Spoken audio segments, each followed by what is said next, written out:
제41편 다윗의 시. 인도자를 따라 부르는 노래. 가난한 자를 보살피는 자에게 복이 있으며 재앙의 날에 여호와께서 그를 건지시리로다. 여호와께서 그를 지키사 살게 하시리니 그가 이 세상에서 복을 받을 것이라. 주여, 그를 그 원수들의 뜻에 맡기지 마소서. 여호와께서 그를 병상에서 붙드시고 그가 누워있을 때마다 그의 병을 고쳐주시나이다. 내가 말하기를, 여호와여, 내게 은혜를 베푸소서. 내가 주께 범죄하여 싸우니 나를 고치소서 하였나이다. 나의 원수가 내게 대하여 악담하기를, 그가 어느 때에나 죽고 그의 이름이 언제나 없어질까 하며, 나를 보러 와서는 거짓을 말하고 그의 중심에 악을 쌓았다가 나가서는 이를 널리 선포하오며, 나를 미워하는 자가 다 하나같이 내게 대하여 수근거리고 나를 해하려고 꾀하며 이르기를, 악한 병이 그에게 들었으니 이제 그가 눕고 다시 일어나지 못하리라 하오며, 내가 신뢰하여 내 떡을 나눠 먹던 나의 가까운 친구도 나를 대적하여 그의 발꿈치를 들었나이다. 그러하오나 주 여호와여, 내게 은혜를 베푸시고 나를 일으키사 내가 그들에게 보응하게 하소서. 이로써 내 원수가 나를 이기지 못하오니 주께서 나를 기뻐하시는 줄을 내가 알았나이다. 주께서 나를 온전한 중에 붙드시고 영원히 주 앞에 세우시나이다. 이스라엘의 하나님 여호와를 영원부터 영원까지 송축할지로다. 아멘, 아멘. 여러분 반갑습니다. 오늘 큐트레어는 기막힌 하루입니다. 본 말씀 시편 41편 1절부터 13절의 말씀입니다. 다윗은 지금 굉장히 몸이 아픈 가운데 있습니다.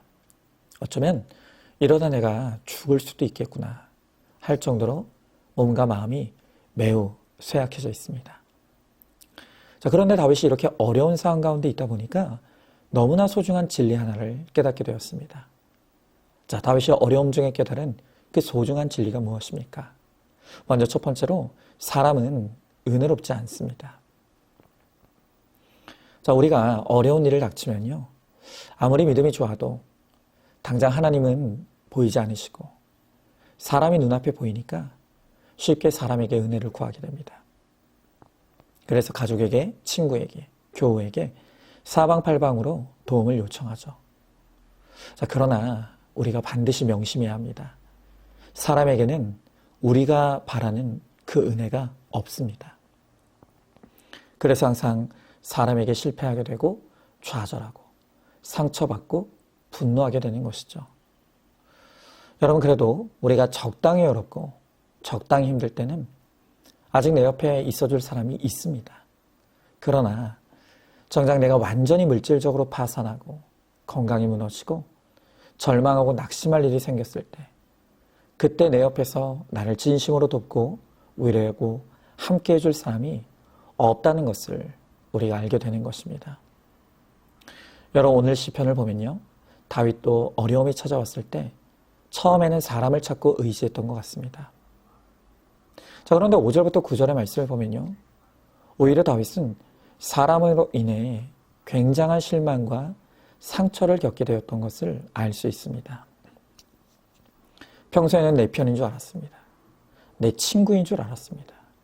그런데 그들이 다윗이 중환병에 걸리니까 알고 보니 다 자기의 원수들이었던 것입니다. 자기가 죽기를 바라는 사람들이더라는 것입니다.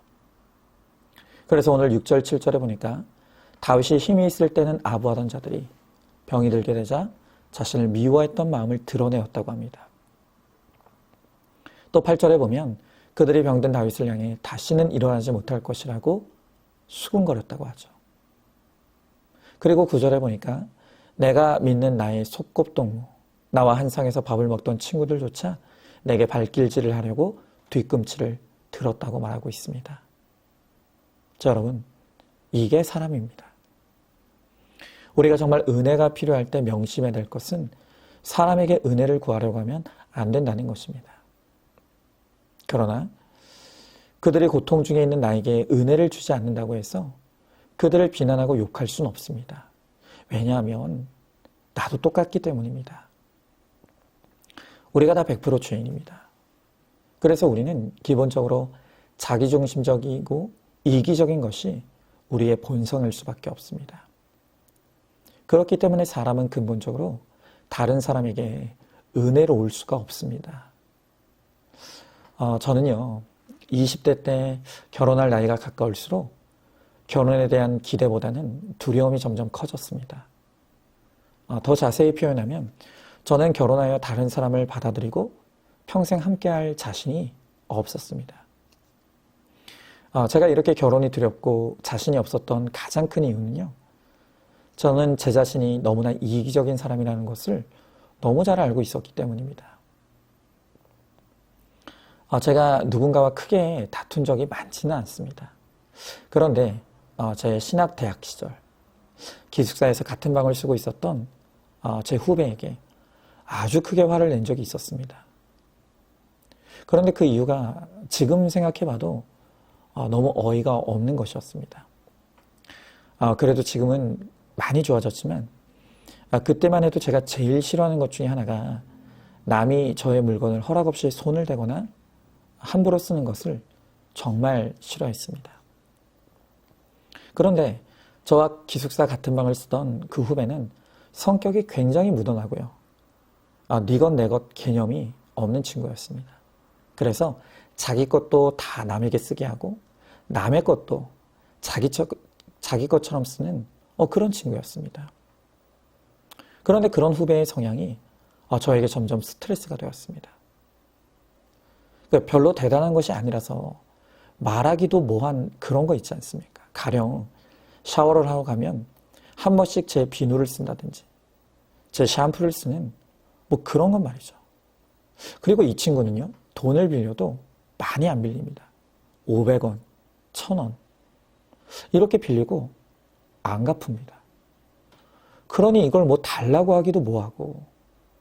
자, 그런데 이런 일들이 반복되니까 자꾸 거슬리는데 또 저는 착한 병이 있어서 말도 못하고 속으로 끙끙거리면서 그 스트레스가 쌓여가고 있었습니다. 그러다 결정적으로 저의 눌러왔던 화를 폭발시키는 일이 벌어졌는데요. 제가 평소에 좋아하는 과자가 있어서 그걸 사서 제 개인 사물함에 넣어놓았습니다. 그리고 수업이 끝나면 와서 기분 좋게 먹으려고 했습니다. 그런데 수업을 마치고 기숙사방에 들어와 보니까 그 후배가 제 사물함에서 과자를 꺼내서 그걸 먹고 있는 것입니까? 그 모습을 보게 된 저는 그동안 쌓여와 있던 감정까지 한꺼번에 폭발해버리고 말았습니다. 내 과자를 왜 마음대로 먹냐고. 빨리 가서 새 거 사오라고. 그리고 다시는 내 물건에 손대지 말라고 고함을 질렀습니다. 지금 생각해보면 도대체 비누 좀 그게 쓰는 게 뭐가 됐으라고. 과자 좀 먹은 게 그게 뭔 그렇게 큰 죄라고 그렇게 난리를 쳤는지 모르겠습니다. 그런데 그게 저입니다. 제가 그렇게 속이 좁고 이기적인 인간이었습니다. 그러면 지금은 좀 더 나은가? 물론 전보다 조금 나아진 건 있지만 크게 다르진 않습니다. 여러분 특히요. 저는 지금도 제가 좋아하는 것에는 양보를 잘 못합니다. 정말 부끄러운데요. 가령 예를 들어 가족들과 치킨을 먹게 될 때 어떤 부모님들은 자녀들에게 닭다리를 양보한다고 그러더라고요. 근데 저는 절대 양보하지 않습니다. 아이들이 유치원생일 때부터 아이들과 가위바위보를 했습니다. 그리고 가위바위보에서 이기면 저는 반드시 닭다리를 먹고야 합니다. 그래서 이 일로 어릴 때 아이들 몇 번 울린 적이 있습니다. 저는 저의 이런 뿌리 깊은 이기심을 스스로 알다 보니까 내가 과연 한 여자를 받아들이고 자녀를 낳아 그들을 위해 이타적으로 살 수 있을까? 아무리 생각해도 자신이 없었고 두려웠습니다. 그렇기 때문에 저는 늘 우리 성도님들께도 당부하고 또 당부하는 것이 제발 저에게 가까이 오지 말라고 당부드리는 것입니다. 많은 분들이요, 목사는 좀 다른 사람과는 다르겠지 하는 기본적인 기대감이 있습니다.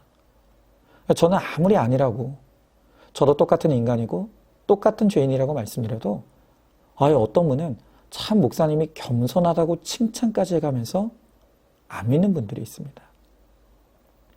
여러분, 그러나 저는 제 처와 자식에게도 닭다리 하나 양보하지 못하는 너무너무 이기적이고 치사한 인간입니다. 그게 저입니다. 저는 전혀 은혜로운 사람이 아닙니다. 그리고 단언컨대 모든 인간은 다 은혜롭지 않습니다.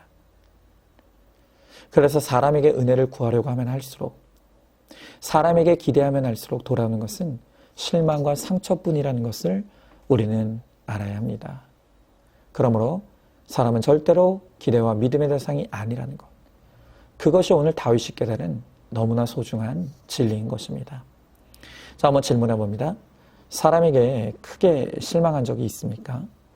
그 실망은 내가 그만큼 크게 기대했기 때문이라는 것을 인정하십니까? 사람은 기대와 믿음의 대상이 결코 아니라는 것을 깨닫고 있습니까? 자, 두 번째로 하나님은 은혜로우십니다. 자, 이렇게 고통 중에 있던 다윗은 사람에게 실망하고 상처받고 배신당하는 일을 겪었습니다. 그런데 이것이 다윗에게 은혜인 이유는 다윗이 사람에 대한 깊은 실망을 경험했기 때문에 이제 사람에 대한 헛된 기대를 내려놓게 됐던 것입니다.